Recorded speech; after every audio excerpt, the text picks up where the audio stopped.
हम आशा करते हैं कि आप सब स्टडीज़ अच्छे से कर रहे होंगे और हमारे वीडियोस को आप लाइक, शेयर एंड सब्सक्राइब अधिक से अधिक करें यदि हमारा इनिशिएटिव आपको अच्छा लगता है।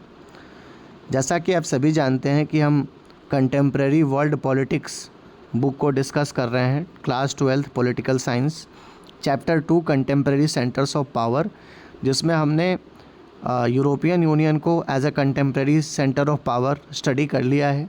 आसियान को भी as a contemporary centres of power हमने डिस्कस किया है and then China as a emerging centre of power भी हमने डिस्कस कर लिया है। उसी कड़ी में हमारा आज का ये चौथा वीडियो है और हम जापान को डिस्कस करेंगे as a alternative centres of power.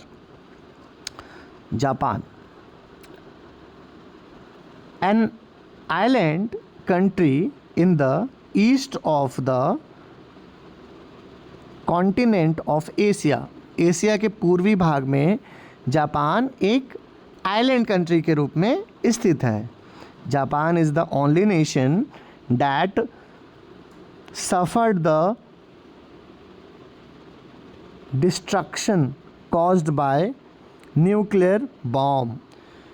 जैसा कि हम सभी जानते हैं कि जापान के ऊपर 1945 में अमेरिका ने हिरोशिमा और नागासाकी पर परमाणु हथियार से हमला किया था।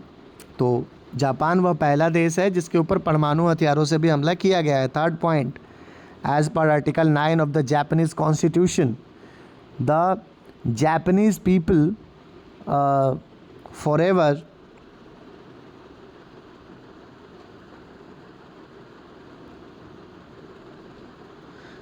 renounce war as a sovereign right of the nation and the threat or use of force as means of setting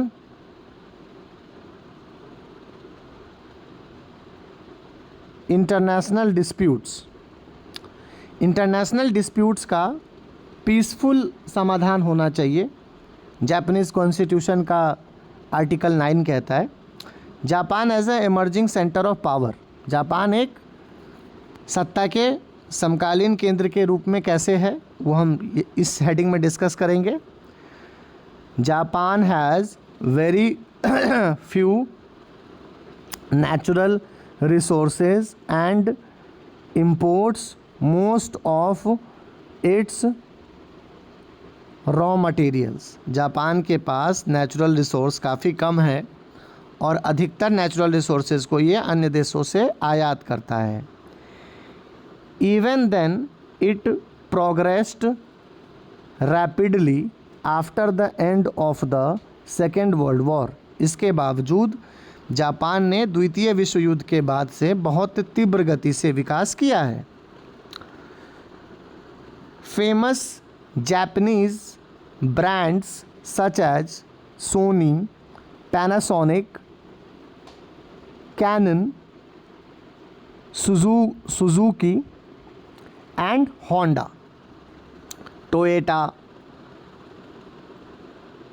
Mazda have a reputation for making high technology products। Japan के जो हम ब्रांड्स का जिक्र कर रहे थे, इन brands में इनकी क्वालिटी काफ़ी बेटर है। तो Japan as a technical hub है, Japan as a economic hub है। Second point, Japan became a member of the organisation for economic cooperation and development OECD in 1964।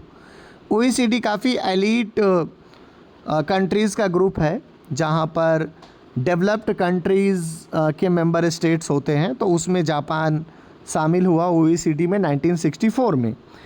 In 2017 it is the third largest economy in the world. 2017 में विश्व की तीसरी सबसे बड़ी अर्थव्यवस्था रही Japan.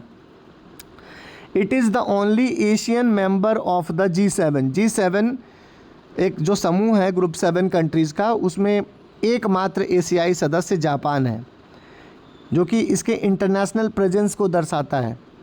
Next, fifth point, it is the 11th most populous nation in the world. विश्व की जनसंख्या की दृष्टि से 11वां सबसे जनसंख्या वाला देश है। It is the second largest contributor to the regular budget of the UN. UN के बजट में सेकेंड लार्जर कंट्रीब्यूटर है यूएस के बाद। Japan's military expenditure is only 1% of its GDP. It is the 7th largest in the world. Security के ऊपर अपने GDP का 1% खर्च करता है, जो कि विश्व में मिलिट्री की दृष्टि से 7वां सबसे शक्तिशाली देश है। Japan has had a security alliance with USA since 1951। America के साथ सुरक्षा अलायंस है 1951 से। साउथ कोरिया को भी डिस्कस कर लेते हैं as a emerging centre of power. South Korean peninsula was divided into South Korea, Republic of Korea and North Korea, Democratic People's Republic of Korea at the end of the Second World War। द्वितीय विश्व युद्ध के बाद Korea को South Korea and North Korea दो भागों में विभाजित कर दिया गया। It is located in the continent of Asia. यह एशिया महाद्वीप में अवस्थित है। The capital of republic of Korea South Korea is Seoul, through which द Han River passes। South Korea as emerging centre of power. South Korea सत्ता के समकालीन केंद्र के रूप में या एक उभरती हुई शक्ति के रूप में किस प्रकार है। Number 1, between the 1960s and the 1980s it rapidly developed into an economic power. 1960 से 1980 के दशक में आर्थिक शक्ति के रूप में इसका विकास हुआ। Which is turned as miracle on the Han River। Second, South Korea became a member of the OECD in 1996। OECD जो कि डेवलप्ड कंट्रीज़ का एक समूह है, इसका मेंबर बन गया था 1996 में। इन 2017 it's economy was the 11th largest in the world. 2017 में इसकी अर्थव्यवस्था 11वीं सबसे बड़ी अर्थव्यवस्था थी विश्व की। In 2017 as military expenditure was the 10th largest. 2017 में विश्व का 10वां सबसे बड़ा देश है जो मिलिट्री के ऊपर काफ़ी अपने जीडीपी का रिसोर्स खर्च करता है। According to the human development report HDR 2016 HDI, the rank of South Korea is 18th। Human development report 2016 में जो कि प्रकाशित हुई उसमें इसका 18वां स्थान है, जो कि यहाँ पे लोगों के बेहतर जीवन को दर्शाता है। The major factor responsible for its high human development include successful land reforms, rural development, exclusive human resource development and rapid equitable economic growth.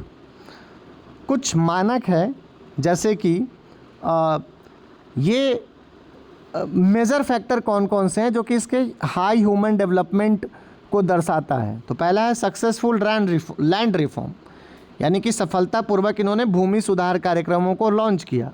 Rural development यानी कि ग्रामीण विकास। एक्सटेंसिव ह्यूमन रिसोर्स डेवलपमेंट यानी कि वृहद पैमाने पर इन्होंने मानव संसाधनों का विकास किया है। And rapid equitable economic growth एक ऐसा ग्रोथ जो कि इक्वालिटी पर आधारित हो, समानता पर आधारित हो। Next, south Korea brands such as Samsung, LG and Hyundai became